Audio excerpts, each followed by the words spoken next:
Hello and happy day to our aphasia friends as well as rehab professionals.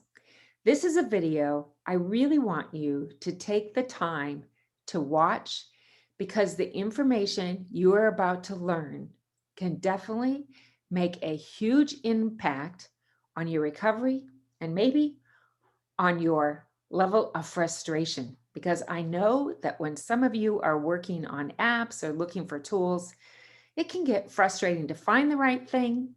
And if you find the wrong thing, you can be very frustrated. So we're going to talk today about the Aphasia Software Finder. And my guest today is Nicole Campbell. She is a trustee with the Tavistock Trust for Aphasia that is a grant-making organization out of the UK.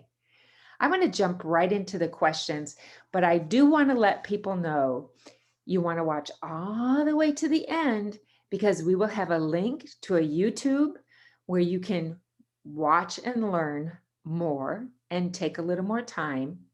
And we'll also attach the software finder link. So watch the whole thing. But let's get to the basics with Nicole this morning, if that's okay. So good morning, Nicole. Good morning. Across Good the morning. pond, I'm in the US and you are in the UK where Tavistock Trust is located.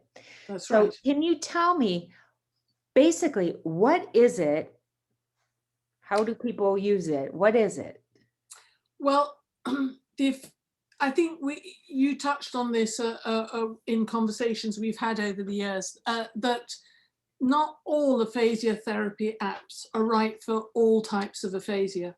And in the early days, and certainly still now, people go out and buy an aphasia app and it's the wrong one for them. And they're out of pocket and frustrated even more. Mhm. What we've tried to do is bring onto one website all the English-speaking aphasia therapy apps and software, and in the English language. And we analyze them, and it's designed so that you can find the right app for you. And I think that is so important. I agree. Too many people buy either too many apps or the wrong app, and the wrong apps can lead to frustration. So the goal I think that we have for you as our audience today is to try to help you find the right app so that it's working on the areas that you want to work on without so much frustration and help you find success in your recovery. So who is the Aphasia Software Finder for? Is it for people with aphasia, families, or speech therapists? Who should be checking this out? Well, when we started, there weren't that many pieces of software and there were no apps. So we've been going on for a while. Now there are hundreds.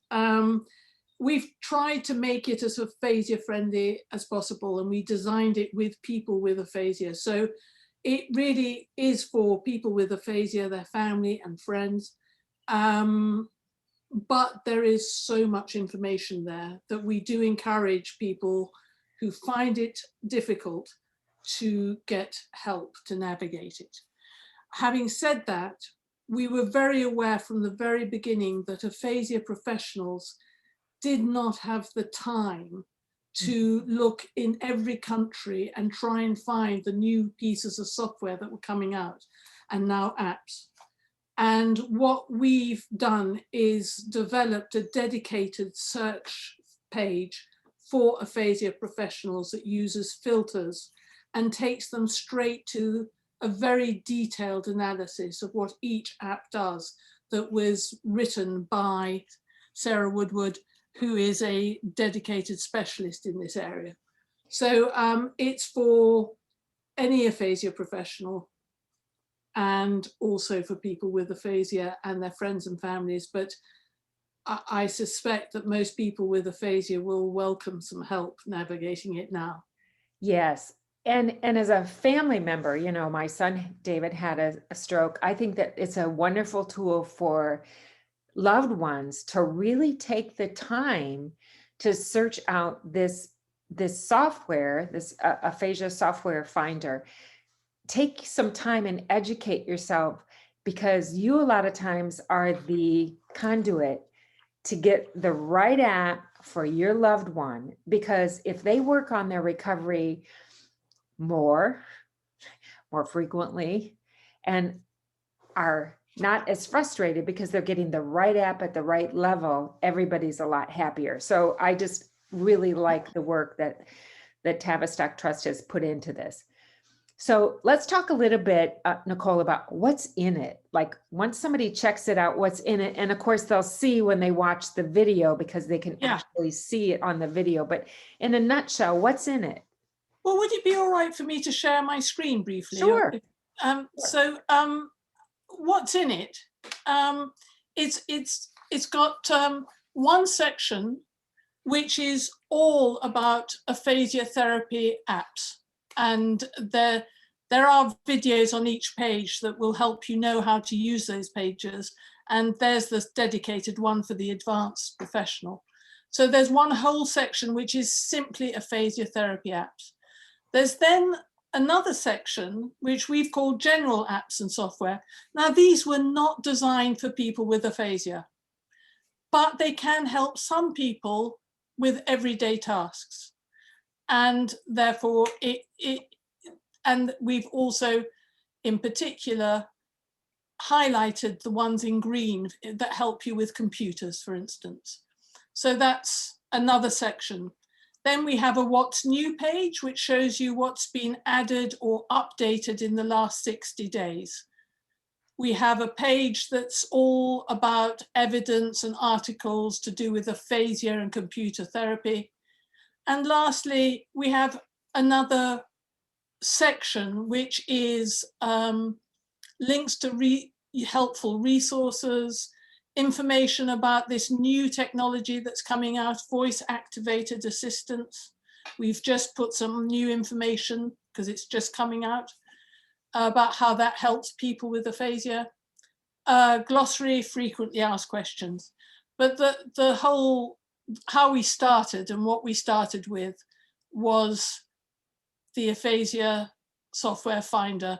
And you can specify whether you want to work on talking, spelling, reading, you know. I won't go into it because there is a little video that will tell you how to use each page, but that's what's on the aphasia software finder. So that gives everybody, you know, a little quick synopsis and a view of that.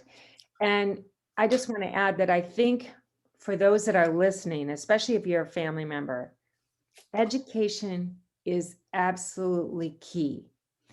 And some of you might be thinking, well, I don't have time for that. You know, blah, blah, blah. Find some time in your schedule to actually go through the video and take time to figure out what it is you want to work on. Like Nicole said, is it reading? Is it writing? Is it speaking? And when you click that button, you're going to find the different apps. Some of the apps are free. Some of the apps have a cost. And what I like is they're sort of like, in the US, we have what we call the consumer reports. And they're sort of like that. They're unbiased. This is not an advertising site. This is really important. We don't make any recommendations. We don't do anything like that. We let you make your own mind up. And each app in the aphasia software side will give you a little synopsis of what it's about, whether it's free and how expensive it is. There's the key. It's in sterling, sorry, dollar people. What it works on, what languages it uses. And if you click on the icon, it will take you to the seller, so you can buy it if you want to.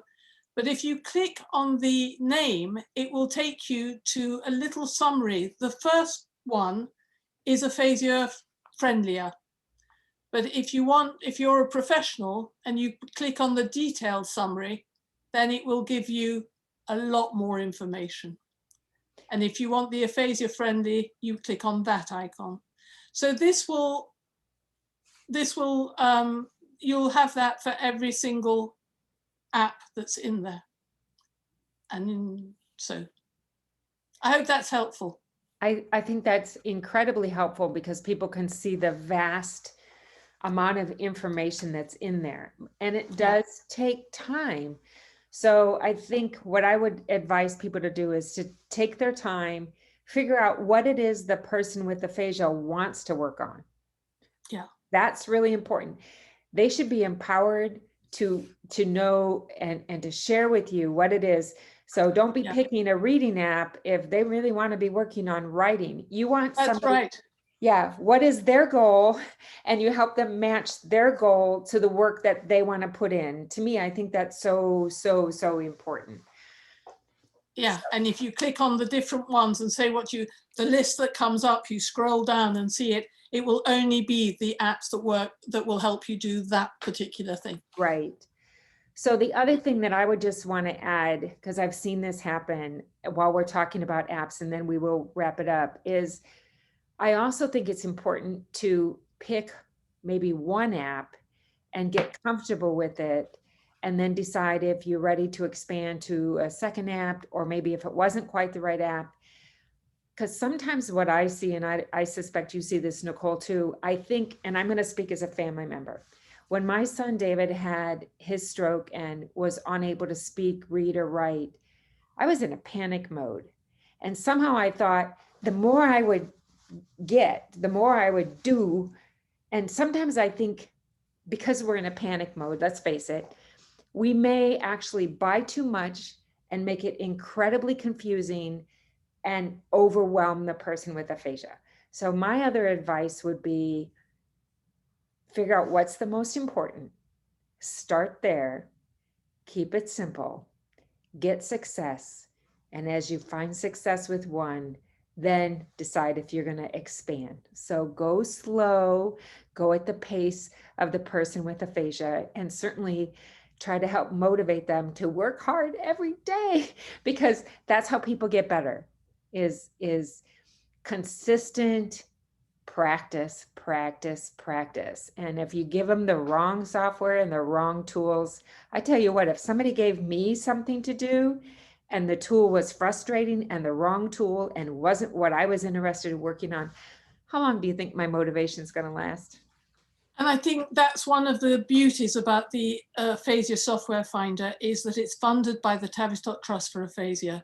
It's done by people who have no particular interest in we've done this to serve the community in many ways, and there is, we don't make recommendations, we just offer this information. If you go, you can find help in a lot of places and some of it is really good, but oftentimes they're only telling you about the apps they develop themselves. Mhm. This is the only website that brings together all the different apps that are that are recognized to work, and give you the ability to have a look at what they do and compare them.